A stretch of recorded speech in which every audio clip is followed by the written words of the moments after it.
Hi friends, welcome back to my channel. అందరూ బాగున్నారా?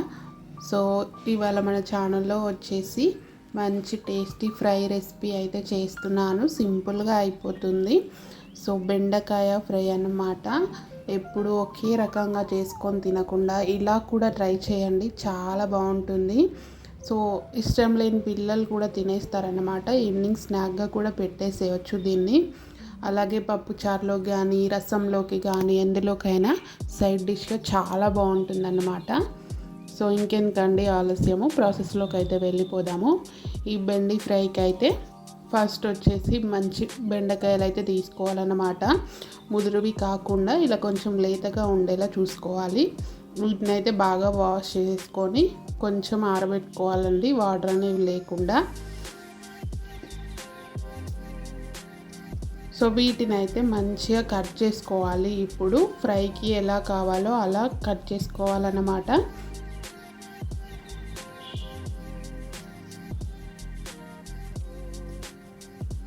So చూడండి, వీడియో క్లిప్లో చూపిస్తున్నట్టుగా ఇలా అయితే కట్ చేసుకోవాలండి. అన్ని బెండకాయలను ఇలానే సేమ్ ప్రాసెస్లో అయితే కట్ చేసుకొని పక్కన పెట్టేసుకోవాలి. ఒక గిన్నెలోకి అయితే వీటన్నిటిని తీసుకొని ఇప్పుడు అందులో చిన్నగా తరిగి పెట్టుకున్న కరివేపాకు, అలాగే చిన్నగా తరిగి పెట్టుకున్న కొత్తిమీర, ఒక హాఫ్ స్పూన్ ధనియాల పొడి, హాఫ్ స్పూన్ గరం మసాలా, అలాగే హాఫ్ స్పూన్ వచ్చేసి పసుపు, అండ్ అలాగే మన టేస్ట్కి సరిపడా, స్పైస్కి సరిపడా కారము. నేనైతే 2 స్పూన్లు వేసుకున్నాను. అలాగే హాఫ్ స్పూన్ సాల్ట్. ఇవన్నీ వేసుకోవాలండి. ఇప్పుడు ఇందులో వచ్చేసి శనగపిండి వేసుకోవాలండి. ఇది ఒక 2 స్పూన్లు వేసుకుంటే సరిపోతుంది. అలాగే బియ్యం పిండి 1 స్పూన్ వేసుకోవాలి. సో బియ్యం పిండి వేస్తేనే క్రిస్పీగా వస్తుందండి, స్కిప్ చేసేసేయొద్దు. ఇప్పుడు ఇవన్నిటిని బాగా కలిసేలా ఒక 5 మినిట్స్ పాటు కలిపేసుకోవాలండి. వాటర్ అయితే దాదాపు అవసరం పడదు. మీకు వాటర్ ఏమైనా అవసరం పడితే కొంచెం అలా తీసుకొని ఇలా చల్లండి పైన, అంతే. సో ఇలా మొత్తం బెండకాయలకు పట్టే విధంగా మంచిగా కలుపుకొని పక్కన పెట్టేసుకోవాలి. ఇప్పుడైతే స్టవ్ ఆన్ చేసి కడాయి పెట్టేసుకొని అందులో డీప్ ఫ్రైకి సరిపడా ఆయిల్ అయితే వేసుకోవాలండి.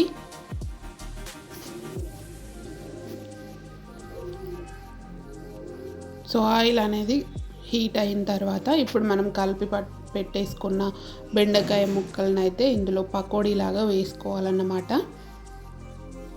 సో చూడండి, లో టు మీడియం ఫ్లేమ్ పెట్టేసుకుంటూ ఫ్రై చేసుకోవాలండి. హై ఫ్లేమ్ పెడితే మాడిపోతుంది, పైన క్రిస్పీగా ఉంటుంది కానీ బట్ మెత్తగా అయిపోతాయి అన్నమాట త్వరగా.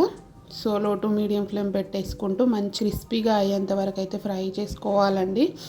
చూడండి, ఇలా వీడియో క్లిప్లో చూపిస్తున్నట్టుగా ఈ కలర్ వచ్చేంత వరకు మంచిగా క్రిస్పీగా అయ్యేంత వరకు అయితే మంచిగా ఫ్రై చేసుకొని పక్కకు తీసేసుకోవాలన్నమాట.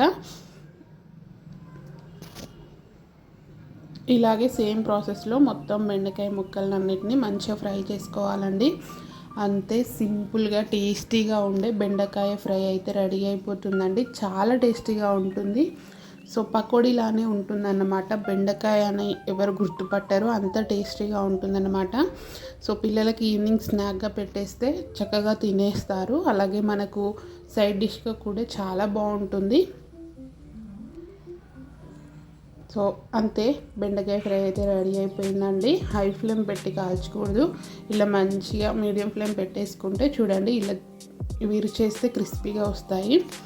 సో మీకైతే ఈ వీడియో నచ్చిందని అనుకుంటున్నాను. నచ్చితే మాత్రం ప్లీజ్ ఒక లైక్ చేసి సపోర్ట్ చేయండి. అలాగే మన ఛానల్ని సబ్స్క్రైబ్ చేసుకోండి.